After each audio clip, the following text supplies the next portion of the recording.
Morning.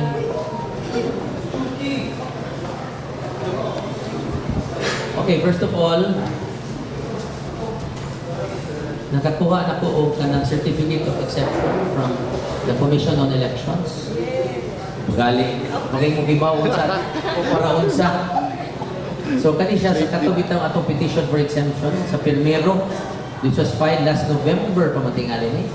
No, so naanatay certificate of exemption. So this pertains to the infrastructure projects. 91 projects nandito, which includes 2 schools.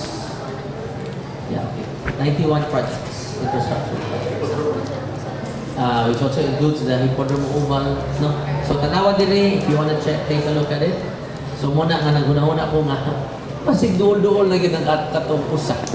No? Kaya naguna naman din, iuna naman o gawas. So that is one of the good news, no? Good news for our city. But not so good news pa for our employees. Hapit na. Gamay na nagkuha. Okay? Sige, next. Mayor, clarification on this. How is this different katong previous na itong exam sa katong previous wave program? Is it Dili. Katong previous, we just wrote a letter, di ba? And then they replied na what is and what is not part of the ban. General terms lang ba? So mingon sila, salaries and wages are not part of the ban. Kuan na sa patuloy lagi pang-ingon nga disaster related is not included in the ban. Ana ba general kani they acted on our petition for exception. Nga list down yung list ato magikan sa council nung ka. I-list down yun namo ni and then nigawas na ni ang ilang resolution sa atong petition for exemption. But if I could remember, Mayor, there were also a number of social services that were also exempted prior to this. Moto ang letter. Letter na to nila. Apil ba to sa council? Yeah. So, man na day, first day to, second na So there are 3 things. No? First is, when we wrote them a letter, they replied what is included and what is not included. And then, they acted already in our social services sa first.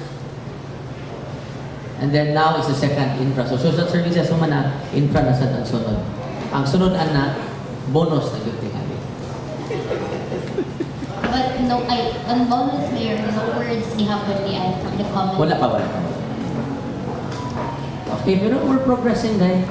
I'm keeping my fingers crossed kay ang atong mga empleyado nanikad na, labi na nagkupot o kamera. Okay, sige, next question. Mayor, we noticed that you have a lot of paper.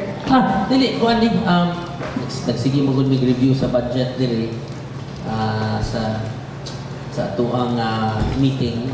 So, una, amo lang gitanaw ang budget. Ang 14.9 billion ka budget amo lang gitanaw. Maga kayo, no?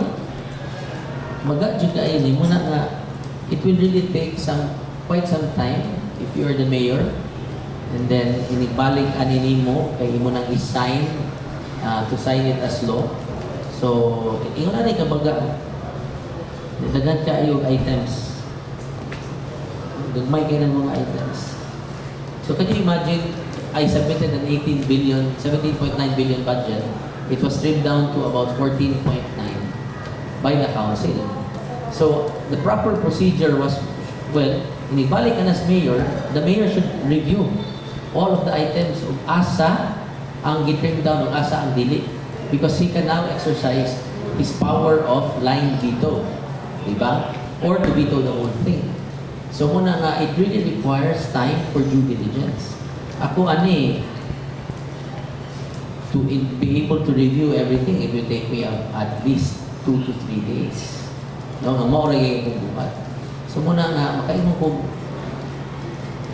this was submitted, the council approved it on a Friday, which was the 27th sa hapon. Gi-print sa SP Secretariat, even if humana ang trabaho kay kutulang na alas 5.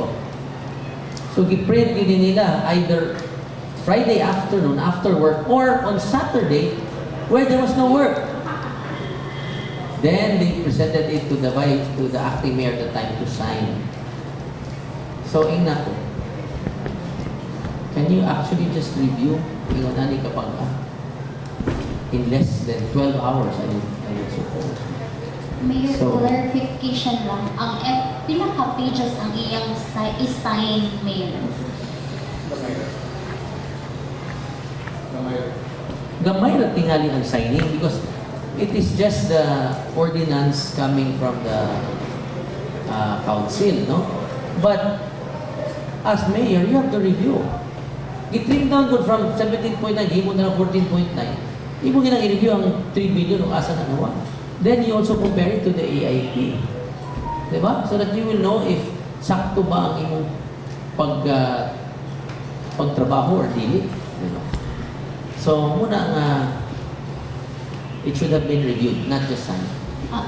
I have, because according to Vice Mayor and Tavares Mayor, madali na kami because it was only 5 pages ko nung kinala nila i-review at design. Signing is very easy. Reviewing is another thing. So, the review should have been made, not just the signing. You should review it. 19 billion, 18, 17, 14. You mo na i-review what were the items that were slashed down and how would that affect the operations of City Hall in 2025. Now, if you feel that there are some items na dapat dili nimo i-revise, then you can always veto line per line. And then it goes back to the original, diba? It goes back to the prior year, the previous year. So, ma-reinstate ang budget for that particular item. Pero man, ang gibuhat, pagkuha, sign. Hindi yung na. The job ng acting mayor is essentially the same as the mayor, except to hire and fire. So it includes the signing of approved budget, di ba? Coming from the council. But he should have also exercised due diligence in doing so. Mayor, onwards, you said that you will remedy this as the mayor of City of Cebu. What would be our action? Do we seek for reconsideration? Well, naano mo ko yung letter na I am preparing. I just have to review the letter and then I will send it to the DB. Reconsideration.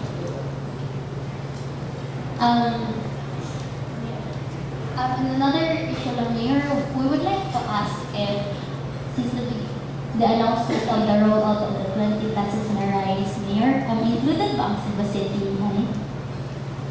Well, I only learned about it from news reports.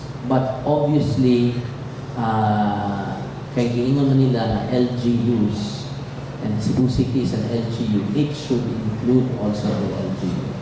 So I will have to seek clarification on where to get the rice, on say how to sell the rice, who to sell the rice to, where to sell the rice.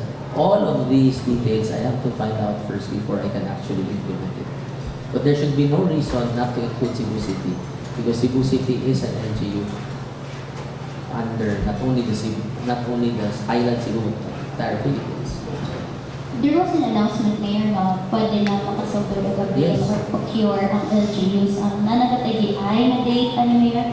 Nanatay GI a date for Cebu City. Wala pa. Because I will have muna ako sa akong discussion nila ang 20 pesos rice, how to purchase that, dapat tayo budget. Una, because I think what's going to happen is the LGU will purchase the rice, no? And then the LGU will also, I think, I don't think the LGU is allowed to resell the rice, no?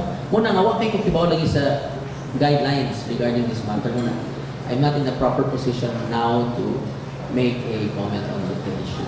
But muna na ako, it should really be included because Cebu City is also an LGU. So, the first agenda, Mayor, is to set the guidelines first. Yes, before anything else.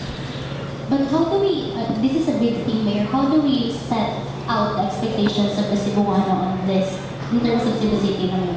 Well, I would always assume na naagin siya yung mga limitations, di ba? Because what I read is that it is limited per purchaser, Diba? And then, the purchaser should be qualified, either sa to, senior na to, or etc.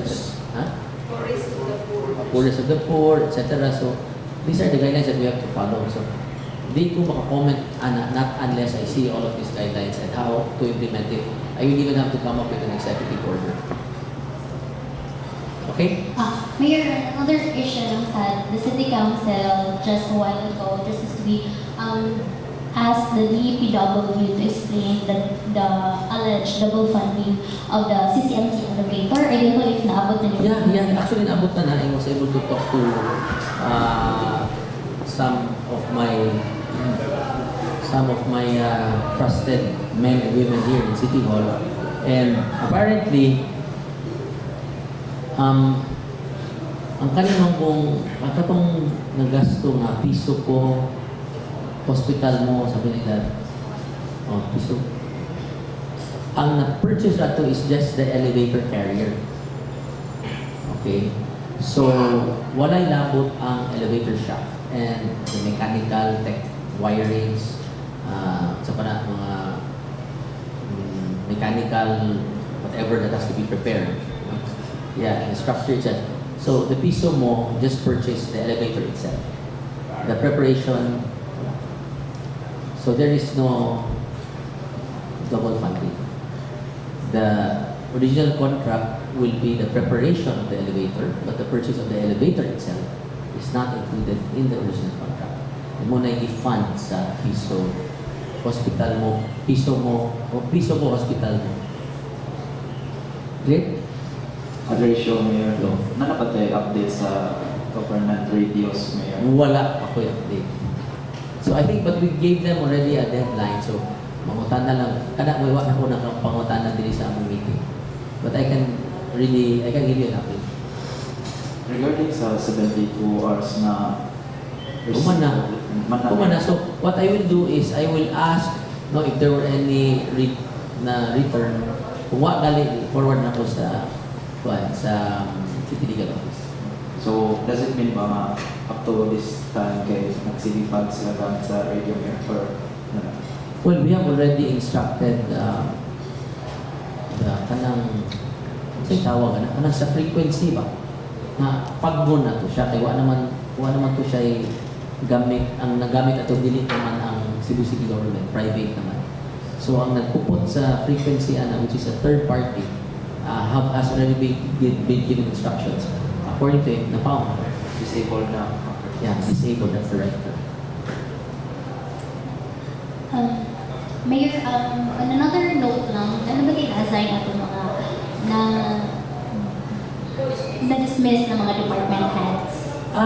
Okay. So, I did not designate or appoint anyone just to make sure para dili mang good. I just wanted to make sure kay election ban mo meron. So, I wanted to be cautious on that part. Pero, the law always provides, or civil service laws will always provide that if absent gali ang head, na maging pulling assistant. It's just a matter of signing the authority for that person to be able to sign as a head. Diba? So, able to sign for the vouchers, able to sign for all other aspects related to the operations of the particular department. Do we have names, Mayor, sa mga nito? I can give you the names, no? I can give you the names, pero dili pa karon kay hindi pa ko ready. Maybe by next week I can give it to you. Or even tomorrow. Ikaw na naman ang items. Okay na? Thank you, Mayor. Puro kato tayo to, school to Thursday. Ano mayroon tayo? Sige.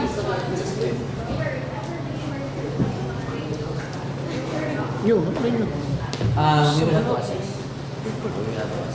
But right now, we're even with them. Bonus.